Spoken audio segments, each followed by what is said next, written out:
On yesterday at approximately 7 o'clock, City of South Fulton patrol units received a call at 4410 Roosevelt Highway in reference to a sexual assault victim.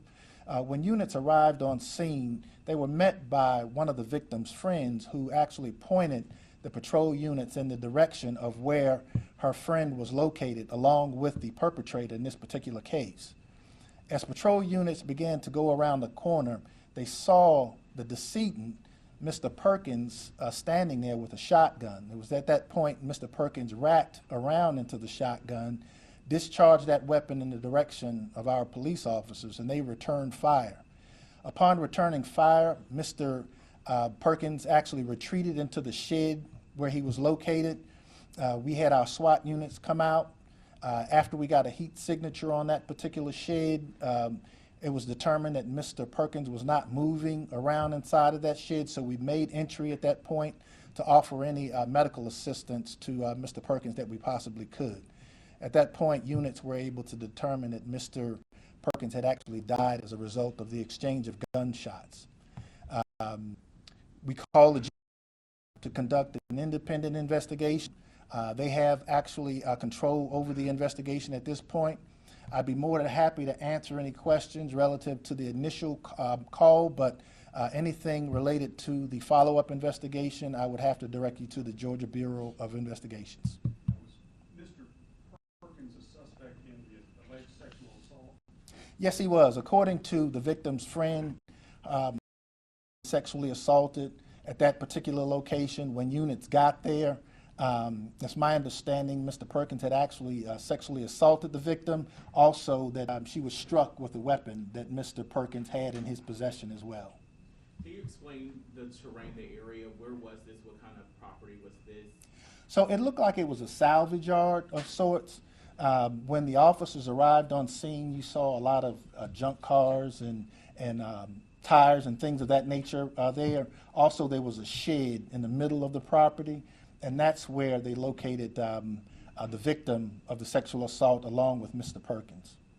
In the press release, it also said that he allegedly hit the sexual assault victim and shot at her. Is Right. that still?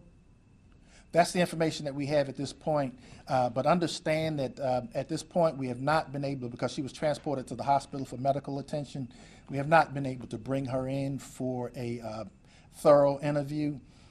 We suspect that at some point the Georgia Bureau of Investigation will go ahead, and we'll be conducting two independent investigations. We'll be conducting an internal investigation within the police department to determine if all of our policies and procedures were in fact followed, and the Georgia Bureau of Investigations will be conducting a criminal investigation into the shooting situation itself.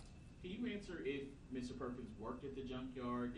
How was he familiar with the layout and everything? It's my understanding he actually did work at the junkyard. We haven't been able to confirm that just yet, but we spoke to other employees that worked there that indicated that Mr. Perkins did in fact work at that particular junkyard. And was the victim, I know that she was shot at, was she grazed by a bullet?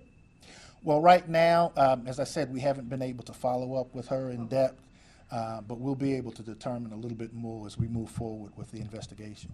The victim wasn't found until you noticed that Mr. Perkins had gone to the shed after the exchange of gunfire? You said the victim was in the shed? The woman? I thought you said that the Suspect was in the shed, yeah. But The suspect was in the yeah, shed. and then you Right. said that when officers arrived, the sexual assault victim's friends Took us to the pointed area. in the direction. Right. Is that who called police, the victim's friend? The call came in from a third party, yes. It came in from one of the employees, and the sexual assault victim's friend actually directed us to the area where we ultimately found the victim of the sexual assault along with Mr. Perkins. It was the friend who called 911, or? It was the friend that actually called 911. Who also works there? No. Oh. I know we can't really get into the sexual assault victim at all, so if you can't answer this, I understand. Mhm. But was this someone known to Mr. Perkins? Were they just walking by and this happened? Mhm. Can you say anything about the relationship with them? If you can, I know if you understand. We really can't go into detail regarding that right now. So, as I said, any parts of the follow-up investigation, we would kind of direct you to the GBI. So this may be vague enough or not, and I'll still try to pose the question. Mhm. Is there any reason to believe they may have been working together at this junkyard? That who may be The working? victim and the. No, we have no information to suggest that she was actually working at the junkyard at this time. Where was the victim found? In the junkyard? Yes, Okay, just in the open area? right next to where the shed was located. Gotcha. Mhm. Overall, people watching this, what do you want them to take away from what happened yesterday and your message to people watching? Well, we understand that this was kind of an isolated incident. Sometimes when situations like this occur in many communities, people are fearful.